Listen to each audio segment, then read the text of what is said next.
Rabbil alamin wassalatu wassalamu ala asyrafil mursalin sayyidina Muhammadin wa ala alihi wa sahbihi ajma'in. Subhanaka la ilma lana illa ma 'allamtana innaka antal alimul hakim. La haula wa la quwata illa billahil alil azim. Kaum muslimin muslimat jemaah salat subuh rahimakumullah. Di dalam sebuah hadis an Abdullah ibnu Sakhir al-Musaddad al-Mu'jazina radhiyallahu anhu annahu qala ataitun nabi sallallahu alaihi wasallam wa huwa yaqra'u al-hakumut takasur hatta zurtumul maqabir. Jadi katanya aku datang menjumpai baginda Rasulullah sallallahu alaihi wasallam. Di saat dia menjumpa Rasulullah itu, Rasulullah sedang membaca sepotong ayat al-hakumut takasur hatta zurtumul maqabir, yang artinya bermegah-megahlah kamu dengan apa yang engkau miliki. Jadi kebanyakan orang-orang yang telah dipinjamkan oleh Allah kekayaan dan kelebihan, ada juga kadang-kadang yang punya ilmu pengetahuan diberikan oleh Allah, dia membanggakan dirinya dengan apa yang ia miliki dan memandang rendah kepada orang lain yang mungkin tidak memiliki apa yang ia miliki. Yang sebenarnya hal-hal yang seperti ini kita hindari. Kita tidak usah membanggakan baik kekayaan maupun jabatan yang apa aja yang kita miliki dengan terhadap orang lain. Sedangkan Nabi sallallahu alaihi wasallam yaitu memuliakan orang-orang fakir miskin. Orang-orang yang susah itu dimuliakan oleh Rasulullah sallallahu alaihi wasallam.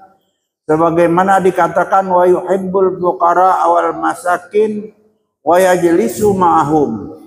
Nabi itu ya suka dia duduk bersama-sama dengan orang miskin. Orang fakir, orang miskin, Rasul itu suka duduk bukan dengan orang kaya, bukan orang yang punya jabatan. Tetapi Rasul itu yuhibbul fuqara. Dia cinta, dia sayang kepada orang fakir miskin. Wa yajlisu ma'ahum, dan duduk berdekat-dekat. Kalau perlu makan bersama dengan orang fakir miskin, bukan dengan orang pejabat dan bukan dengan orang kaya. Nah ini bapak-bapak dan saudara-saudara, apa yang dibayangkan dan dibuat oleh Rasulullah, kita juga harus mencontohi. Kenapa demikian? Karena kita ini bapak-bapak dan ibu-ibu tidak boleh membanggakan karena kita ini asal kejadian sama. Ada dua bapak-bapak dan saudara-saudara, kesamaan kita semuanya. Baik orang nomor 1 di Indonesia, orang nomor 2-nya, nomor 3, nomor 4, sampai ke bawah sekalipun. Orang yang punya jabatan dan orang miskin, orang papa yang tidak punya apa-apa, sama pak kejadiannya. Sama-sama aja, tidak punya apa-apa pak. Dimana dikatakan juga di dalam Quran, laqad khalaqnal insana min sulalatin min tin. Sesungguhnya manusia itu semuanya dijadikan daripada saripati tanah. Orang nomor 1 kah nomor terakhir sama aja. Daripada saripati tanah dijadikan. Kemudian kalau kita tahu bahwa kita ini juga berasal daripada saripati tanah, sama aja pak. Jadi yang kaya itu jangan juga sombong, yang punya jabatan juga jangan sombong dengan orang yang di bawahnya, fakir, miskin dan sebagainya. Waktu kita lahir bapak-bapak, siapapun dia, sama tidak punya apa-apa. Selembar benang dia tidak bawa waktu dia lahir. Setelah dia punya jabatan, punya kedudukan, barulah dia punya kekayaan, harta benda dan sebagainya. Mulai sombong, mulai angkuh dia dengan apa yang dipinjamkan oleh Allah. Tapi sampai masanya inna lillahi wa inna ilaihi raji'un. Di saat itu dia punya harta kekayaan yang melimpah ruah, harta kekayaan semua. semuanya tinggal Pak. Yang dibawa cuma 3 kabung kain putih aja. Baik orang miskin, orang apa aja, cobalah periksa, sama aja. Di sanalah Allah tidak melebihkan antara satu dengan lain, di antara kelahiran dan kematian kita. Lahir kita sama, mati pun juga sama. Oleh karena itulah kita wala tusair khaddaka linnas wala tamsi fil ardi maraha. Jangan kau palingkan muka kamu terhadap manusia, dan yang kau merasa bangga dengan apa yang tadi pinjamkan oleh Allah. Ini bukan harta yang kita punya, ini bukan harta milik Pak, bukan milik, itu pinjaman cuma. Lalu bermegah-megahlah kamu dengan apa yang engkau miliki, yang aku pinjamkan itu, bermegah-megahlah kau. Cobalah kita pikir-pikir, kalau kita dipinjamkan orang Pak, kenapa kita sombong? Bukan kita punya, itu orang punya, itu yang ada tuh. Kenapa kita sombong? Hingga kamu masuk ke dalam kubur. Batasnya yang apa yang dipinjamkan oleh Allah itu sampai ke kubur aja Pak. Sampai kita dibawa, ditandu sampai ke liang kubur, itu habislah semuanya. Apa yang dipinjamkan oleh Allah semua diambil balik. Kebun diambil Pak, ruko diambil, mobil diambil, istri diambil, semuanya. Tidak ada lagi. Yang kita bawa cuma 3 kabung kain putih. Lain tidak ada Pak, kita bawa kubur. Cobalah Bapak lihat, orang yang mati itu apa yang dibawa? Tak ada apa-apa Pak. Jadi kita ini jangan merasa bangga dan sombong dengan apa yang kita miliki, cuma itu pinjam aja sementara. Hingga kamu masuk ke dalam kubur. Qala yaqulu ibnu Adam mali mali. Kadang-kadang saat dia masih hidup dan punya harta kekayaan, ada yang berkata, mali mali, ini harta aku, ini harta aku. Ini kebun aku sekian ratus baris, aku punya kebun kelapa. Ini sekian hektar aku punya kebun sawit. Ini sekian ribu batang aku punya kebun pinang. Dan bermacam-macam harta kekayaan. Mali aku punya, aku punya. Ya, rumah aku sekian puluh pintu, ratusan pintu aku punya. Punya rumah, punya ruko, punya mobil, punya segala-galanya, aku punya kelebihan. Tapi cuma batasnya sampai ke liang kubur Pak. Sampai itu aja, cuma tidak bisa dibawa itu semuanya tuh. Kalau kita sudah di antara kubur, apa yang kita sombongkan Pak? Tak ada lagi. Nah oleh karena itu dikata alhaqumut takasur hatta zurtumul makabir. Hingga kau sampai ke liang kubur, habislah kekayaan kau. Habislah apa yang kau banggakan. Lalu ada anak Adam tuh mali mali mali, ini harta aku semua. Ya ibnu Adama min malika, ketahuilah wahai anak Adam, ada yang harta yang kau miliki apapun, tidak ada harta yang kau miliki apapun setelah kau mati masuk ke liang kubur, tidak ada lagi harta yang kau miliki, apalagi tak ada apa-apa.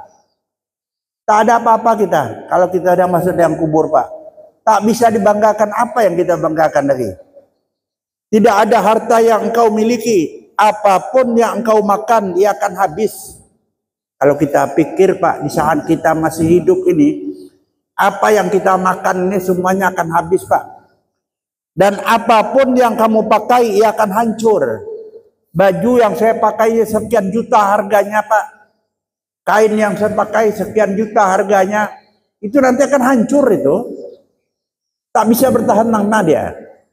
Oleh karena itulah kita harus menjaga apapun yang diberikan oleh Allah ini adalah sifatnya pinjaman aja. Jadi kalau kita harta pinjam itu janganlah sombong. Contoh Pak, contoh aja. Ini ada orang yang punya nih Pak, tukang parkir. Contohilah sifat tukang parkir Pak. Tukang parkir itu kalau kita ini contohi sifat tukang parkir. Kalau dia parkir Pak, ada orang datang membawa mobil yang mahal Pak, yang sekian miliar harganya. Apakah tukang parkir itu bangga Pak? Bangga tidak dia dengan harta yang banyak itu? Dengan mobil yang mahal itu bangga tidak dia? Tidak, bangga Pak. Sebentar lagi diambil orang udah. Mana mobil yang punya tadi? Bukan dia punya, cuma orang titipan aja. Dan jangan kamu bersedih andai kata ada orang nitipkan Honda yang buruk. Nanti sebentar diambil juga. Jadi apa yang kita banggakan? Semuanya itu adalah titipan Allah sementara kepada kita. Lalu illa ma akalta fa anaita au tasaddaka fa amdaita. Yang boleh kau banggakan adalah apa yang kau sedekahkan. Yang kau sedekahkan itu boleh kau banggakan kita, bapak-bapak dan saudara-saudara. Kenapa? Karena apa yang kita sedekahkan itu bapak-bapak dan saudara-saudara, dia ini akan menemani, dia ini akan menjaga kita di saat kita dimasukkan ke dalam liang kubur nanti. Au tasaddaqa fa amdaita, terkecuali apa yang kamu sedekahkan dia akan menjadi simpanan kamu kelak di hari akhirat. Jadi bapak-bapak dan ibu-ibu yang saya muliakan, harta yang ada yang kita miliki ini kalau tidak kita manfaatkan, tidak kita sedekahkan, tidak kita infakkan, kita rugi Pak. Tapi kalau kita berwakaf, berimpak dan sebagainya untuk kepentingan agama ini, kepentingan agama terutama apa ya? Atau kita wakafkan ke masjid, ke surau, musalla, pondok pesantren, madrasah-madrasah untuk kepentingan jalan umum dan sebagainya. Ini semua nanti akan menolong, akan membantu di saat kita tidak ada dapat bantuan daripada orang lain. Bapak-bapak dan ibu-ibu yang saya muliakan, di mana baginda Rasulullah sallallahu alaihi wasallam menyampaikan, Rasulullah menyampaikan, la ayyata sadaqal mar'u fi hayatihi bidirhamin khairun lahu min ayyata sadaqa bima'atihi dirhamin inda mautihi. Yaitu Rasulullah mengatakan, beruntunglah orang yang bersedekah di saat hidupnya ini Pak, 1.000 aja, 1 dirham.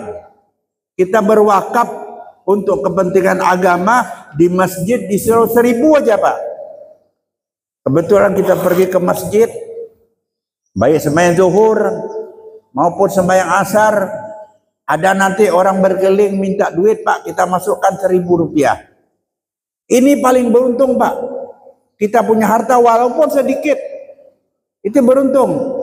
Daripada kita bersedekah 100.000, ini kita berwakaf 1.000 rupiah, beruntung nih Pak. Daripada kita berwakaf 100.000, tetapi kita sudah mati. Udah mati dijual kebun, sedekahkan ini. Artinya harta ini Pak sudah tak beruntung lagi kita. Kita sudah mati. Jadi keberuntunglah kita kalau kita pergi ke masjid waktu zuhur atau waktu asar, kita bawalah duit 1.000 rupiah kah, atau 2.000 rupiah kah, atau 5.000 rupiah kah. Ini kita infakkan, kita wakafkan, kita sedekahkan Pak kepada fakir miskin. Ini yang beruntung. Di mana di dalam Al-Quran dikatakan oleh Allah, masalul ladzina yunfikuna amwalahum fi sabilillah kama salihabbatin ambatat sab'a sanabilah fi kulli sumbulatin mi'atu habbah wallahu yudha'ifu liman yasha wallahu wasi'un alim. Umpama orang yang berimpak di jalan Allah, berwakaf untuk kepentingan masjid Pak, surau, pondok pesantren dan kepentingan agama lah gitu, dia bantu Pak, 1.000 rupiah aja. Laksana mereka menanam sebiji tanaman. Ini umpama nih, menanam sebiji tanaman. Begitu kita tanam yang 1.000 tadi, maka tumbuhlah 7 batangnya. Tumbuh 7 batangnya. Fi kulli sumbulatin mi'atu habbah. Tiap-tiap sebatang ini 100 buahnya. Jadi kalau kita berimpak, berwakaf di masjid, di surau, di langgar, di pondok pesantren dan sebagainya, 1.000 rupiah aja, kita akan menerima nanti balasan dari Allah 700.000 rupiah. Coba bayangkan beruntungnya orang yang berimpakkan harta. Ini kadang-kadang kita punya harta banyak, tapi kita tidak mau mewakafkan, tidak mau mengimpakkan. Kita ini rugi Pak. Ini harta yang ada, ini harta pinjaman aja nih, bukan milik pribadi.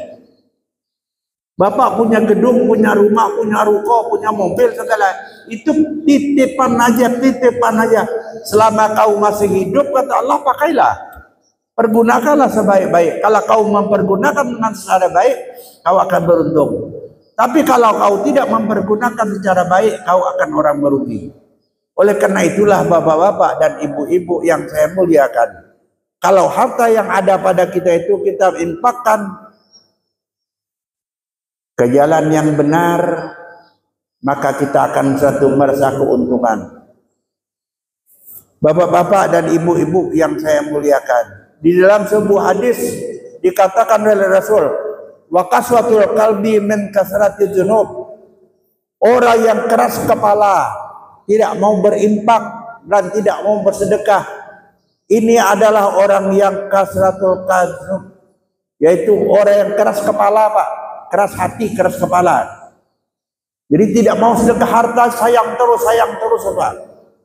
Kita banyak mendengar, membaca riwayat-riwayat yang telah terdahulu. Seperti Qarun, kekayaannya melimpah ruah, Pak. 40 orang yang kaya-kaya, yang kuat-kuat, Pak. 40 orang yang kuat-kuat, membawa kunci gudangnya tak bisa. Coba bayangkan berapa banyak harta kekayaan Qarun itu. 40 orang yang gagah perkasa mengangkat kunci gudangnya tak bisa. Kemudian bapak-bapak tasak labah. Demikian juga dari papa miskin tidak punya apa-apa. Kain sembayang antara dia dengan istrinya cuma selembar, Pak. Begitu miskin, minta kepada Rasul. Mohonkan ya Rasul kepada Allah, jadikan saya orang kaya. Apa jawab Rasul? Tidak usah tasak labah. Lebih baik kamu miskin, tapi kamu taat beramal beribadah kepada Allah. Datang lagi minta sampai 3 kali. Akhirnya Rasul mengabulkan. Ya Allah, jadikan tasak labah orang kaya. Dengan demikian Rasul memberikan dia 2 ekor kambing, 2 ekor domba, yaitu satu yang bunting, satu tidak. Itu lakinya. Dengan adanya ini, Pak, harta mulai berkembang. Dalam waktu yang cara singkat, tasak labah menjadi orang yang kaya raya, Pak. Harta benda banyak. Yang semula dia terus berada di masjid ini tiap waktu tidak pernah lekang, ada terus. Tapi setelah dia punya kekayaan, dia tidak lagi sembahyang, Pak. Rugi dia. Nah, ini namanya orang yang tidak berterima kasih dengan apa yang dipinjamkan oleh Allah. Akhirnya dengan harta dia inilah bapak-bapak dan ibu-ibu yang akan yang akan menghancurkan dia, akan masukkan dia ke dalam neraka. Demikian juga Qarun. Qarun itu dengan harta kekayaannya ditenggelamkan oleh Allah dalam perut bumi. Jadi kita jangan merasa sedih, Pak, kalau kita tidak punya harta, tidak ada. Yang penting kita bersyukur. Kita berdoa aja, Pak. Berdoa aja kita kepada Allah. Allahumma inni as'aluka ilman nafi'a wa amalan mutaqabbala. Ya Allah, jadikanlah padaku ilmu yang bermanfaat, wa amalan mutaqabbala, dan amal ibadah yang kau terima, wa rizqan halalan thayyibah. Kau berikan kepada aku rezeki yang halal lagi baiknya. Biar sedikit tidak jadi masalah. Yang penting halal lagi baik. Kalau kita banyak harta pun kalau tidak halal, apalah artinya, Pak? Dari sogok menyogok. Ini kadang kebanyakan kita dengar, Pak. Kalau nak masuk satu usaha ini, Pak, disogok dulu. Yang sekian puluh juta, ada yang ratusan juta. Bagaimana ini? Tidak boleh, Pak. Tidak boleh, Pak. Laknatullahi ala rasi wal murtasi. Dikutuk oleh Allah orang yang nyogok dan yang kena sogok. Jadi kalau kita mau masuk satu usaha dengan secara ikhlas, dengan serahkan aja kepada Allah, ya, minta pertolongan dengan Allah. Ya Allah, tolonglah aku, kau selamatkan aku. Mudah-mudahan aku lulus. Aku ikut nanti. Mudah-mudahan kita lulus, Pak. Kalaupun tidak lulus, berarti Allah belum memberikan kesempatan. Allah boleh memberikan kesempatan, nanti lagi kita ikuti lagi, Bapak dan Saudara. Jangan sekali-kali kita menyogok, tidak boleh. Kalaulah kita dari hasil sogok menyogok ini, Pak, kita banyak uang dan sebagainya. Banyak saya duit ini, hasil dari korupsi ini. Nih, dapat durian runtuh saya. Orang menyerahkan uang dengan saya sogok. Saya wakafkan, bagaimana? Man ambakal haram fi taatillah kana kaman tahara sauba bil bauli. Barang siapa menginfakkan harta yang haram, Pak. Ini duit hasil judi, haram, Pak, sogok menyogok. Aku wakafkan untuk ke masjid. Kana kaman tahara sauba bil bauli. Sama mencuci kain dengan air kencing, Pak. Bagaimanapun tidak mau bersih dia. Apalah arti kita berwakaf, berinfak dari hasil yang tidak benar, Pak. Lebih baik kita walaupun 1.000 rupiah kita wakafkan. Tapi ini dari rezeki kita yang halal, Pak. Kita 1.000 rupiah nanti tumbuh 7 batangnya. Setiap satu batang 100 buahnya. Coba bayangkan Bapak dan saudara-saudara. Jadi oleh karena itu kita dituntut benar-benar untuk mencari rezeki halalan tayyiban. Kita berdoalah kepada Allah sudah sembahyang. Allahumma inni a'udzubika. Allahumma inni rezeki halalan tayyiban. Aku mohon kepadamu, berikan kepadaku rezeki yang baik, yang halal lagi baik. Halal lagi baik. Itulah yang kita harapkan kepada Allah. Kemudian yaitu mina kasrati dzunub wa kasrati dzunub nisyanil maut. Orang yang banyak dosa itu lupa mati, Pak. Orang yang korupsi, sogok menyogok, dia lupa dengan mati itu, Pak. Uangnya di bank ini, buku tabungan aja, Pak, 2-30 biji buku tabungan bank. Coba bayangkan berapa uang banyaknya. Dia ini terlalu lupa dengan mati, Pak. Harta yang dikumpulkan harta orang semua, Pak. Harta ini akan kita pertanggungjawabkan di hadapan Allah nanti. Jadi oleh karena itulah Bapak dan saudara-saudara, untuk kita kembali kepada Allah ini nanti kita berusahalah untuk menyelamatkan kita dengan harta yang kita miliki. Carilah rezeki yang halal lagi baik. Biar sedikit tidak ada jadi masalah, Pak. Yang penting halal lagi baik.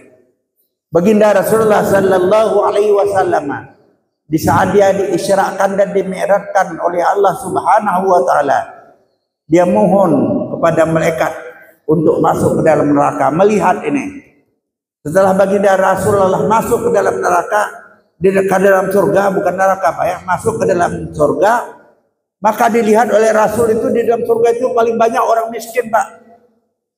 Bukan orang kaya, bukan pejabat, tapi orang miskin yang paling banyak. Kenapa? Karena orang miskin ini tidak punya utang, Pak. Kalaupun ada utangnya tak banyak, Pak. Tak sama dengan orang kaya. Kalau orang kaya itu, Pak, coba hitung utangnya. Tapi kalau orang miskin itu, Pak, kadang-kadang maulah dia berutang. Orang tak mau utangi. Bagaimana dia? Oleh karena itu dia berusaha dengan apa adanya. Dapat sehari dia berusaha dari pagi sampai sore, dapat 50.000, alhamdulillah. Cukup beli sekilo beras, beli seikat pucuk ubi, beli semata ikan asin, cukup makan balik. Besok berusaha lagi mencari. Mudah-mudahan Allah akan memberikan rezeki kepada kita. Mudah-mudahan dengan secara kejujuran inilah Bapak-bapak akan diuji kita bagaimana. Ini kadang-kadang kita kalau diuji oleh Allah dengan kemiskinan, kita gelisah nih, ke masjid tak mau, ke surau tak mau, apa aja dia tidak mau. Dia sibuk dengan urusan dunia aja. Rugi dia. Kemudian wanisyanil maut, yaitu kasratul dzunub min nisyanil maut. Orang yang banyak dosa itu dia lupa mati. Wanisyanil mauti min tulil amal. Orang lupa mati itu kena panjang cita-cita. Ini kadang-kadang orang itu banyak panjang cita-cita. Ingin jadi orang kaya, aku berdoa, aku menjadi orang kaya, mohon kepada Allah jadi orang kaya. Tak usahlah, cukuplah apa yang ada saja. La in syakartum la azidannakum wa la in kafartum inna azabi lasadid. Jikalanya kamu syukur dengan apa yang aku berikan, kata Allah, nescaya aku akan tambahi lagi nanti. Tapi kalau kau tidak bersyukur dengan apa yang aku berikan, tunggu saja azabku yang pedih akan kuberikan kepadamu. Dan kita apa aja yang telah berusaha kita, Pak, dengan jerih payah mencari uang, cuma dapat dari pagi sampai sore dapat 50.000. Alhamdulillah. Besok kita berdoa kepada Allah, mudah-mudahan Allah memberikan saya rezeki. Berusaha besok, mudah-mudahan besok Allah berikan rezeki yang banyak pula kepada kita. Jangan kita marah, jangan kita apalah dengan Allah itu, Bapak-bapak. Ini hanya ujian aja ini. Banyak kadang-kadang orang tidak tahan, Pak, dengan ujian Allah ini. Diberikan oleh Allah kemiskinan, dia tidak ke surau lagi, tidak ke masjid lagi. Tak mau lagi dia. berikan Allah kekayaan, dia tak pernah juga ke masjid lagi. Dia tidak mau juga berimpak dan bersedekah. Dia lupa bahwa harta yang ada pada dia itu adalah titipan aja, pinjaman cuma. Jadi kalau kita minjam ini, sadar dirilah kita yang minjam nanti Bapak. Satu saat orang yang meminjamkan akan mengambil baliknya. Nah inilah bapak-bapak dan saudara-saudara. Kemudian watulul amal min hubbud dunia. Orang panjang angan-angan itu orang terlalu cinta dengan dunia. Kita kadang-kadang pagi-pagi subuh-subuh kita melihat Pak, orang-orang pergi ke sana kemari bawa benda dia jualan di pasar. Tak mau dia sembahyang Pak. Dia hubbud dunia, cinta dunia nih. Jangan kita terlalu cinta dengan dunia nih Pak. Jangan terlalu cinta. Dunia ini akan hancur ini. Untuk apa kita cinta dengan barang yang hancur ini? Lebih baik kita cinta dengan barang yang tidak hancur. Di dalam Al-Quran surah Ad-Duha dijelaskan. Wad-duha wal laili idza saja ma wadda'aka rabbuka ma qala. Walal akhiratu khairun laka minal ula. Dan yang akhir itu lebih baik daripada yang pertama. Yang pertama di dunia ini pertama Pak. Yang akhir itu nanti di akhirat. Jadi yang pertama ini, yang kedua ini nanti lebih baik dari yang pertama ini. Kalau kita di akhirat nanti Pak, kita tidak kerja lagi Pak. Tidak kerja lagi, harta itu tinggal kita doa aja. Ya Allah ya Tuhan, aku ingin pakai baju ini, ingin mobil ini. Begitu berdoa, begitu datangnya. Apa kita tidak perlu kerja? Kita tidak pernah berjalan ke rumah orang lain Pak. Di surga nanti. Kenapa? Karena yang kita punya itu ada semua. Apa lagi? Apa yang kita inginkan tinggal doa aja. Apa yang kita mau makan tinggal doa aja. Begitu berdoa, begitu datang yang diberikan oleh Allah Subhanahu wa taala. Oleh karena itulah bapak-bapak dan ibu-ibu yang saya muliakan. Yang terakhir, wa hubbud dunya ra'su kulli khati'ah. Cinta dunia itu adalah kepala daripada segala kejahatan. Kalau orang cinta dunia itu Pak, harta orang harta dia Pak, duit orang duit dia, duit rakyat duit dia Pak. Semua dia punya, kalau dapat dunia ini dipeluknya, diambil semua Pak. Dia tidak mau bahwa ini hak orang lain Pak. Jadi oleh karena itulah kita jangan terlalu cinta dengan dunia. Boleh dengan dunia cinta Pak, karena dunia ini ada menjadi tempat sarana beribadah itu dengan dunia Pak. Baju kita, kain kita ini dapat dengan dunia. Kalau kita tidak berbaju, tidak berkain, kita tidak sah sembahyang Pak. Bertelanjang aja tidak mungkin. Jadi dengan dunia inilah kita berusaha mencari rezeki. Pinjamkan Allah, pakai. Tapi nanti yang terbaik balasan Allah adalah di akhirat. Oleh karena itulah bapak-bapak dan ibu-ibu, mumpung kita ini masih diberikan oleh Allah sedikit umur lagi Pak. Jadi kita beramal beribadahlah sebanyak-banyaknya. Mudah-mudahan amal ibadah yang kita kerjakan inilah akan menyelamatkan. Jangan kita terlalu cinta dengan dunia. Jangan kita berjalan melihat punya kekayaan orang. Kita iri, jangan. Kita syukuri aja apa yang ada pada kita Pak. Syukuri aja. Insya Allah harta yang kita miliki walaupun sedikit bermanfaat. Demikian terima kasih. Assalamualaikum warahmatullahi wabarakatuh. Amin amin bismillahirrahmanirrahim. Alhamdulillahirabbil alamin. Wassalatu wassalamu ala asyrafil mursalin sayyidina Muhammadin wa ala alihi wa sahbihi ajma'in. Allahumma antas salam wa minkas salam wa ilaika ya'udu salam fahayyina rabbana bisalam wa adkhilnal jannata daras salam. Tabarak rabbana wa ta'ala ya dzal jalali wal ikram. Allahumma ansurna fa innaka khairun nasirin waftah lana fa innaka khairul fatihin waghfir lana fa innaka khairul ghafirin warhamna fa innaka khairur rahimin warzuqna fa innaka khairur raziqin wahdina wa najjina minal qaumil zalimin. Allahumma ahina bil iman wa amitna bil iman wa syurna bil iman wa adkhilnal jannata ma'al iman. Allahumma sabbitna ma'al iman wa akhrijna minad dunya ma'al iman wa khaddim lana minal jinni ma'al iman. Rabbana taqabbal du'ana innaka antas samiul alim wa tub alaina ya Allah innaka antat tawwabur rahim. da'wahum biha subhanakallahumma wa tahiyyatuhum biha salam wa akhir da'wahum alhamdulillahi rabbil alamin. Taqabbalallahu minkum.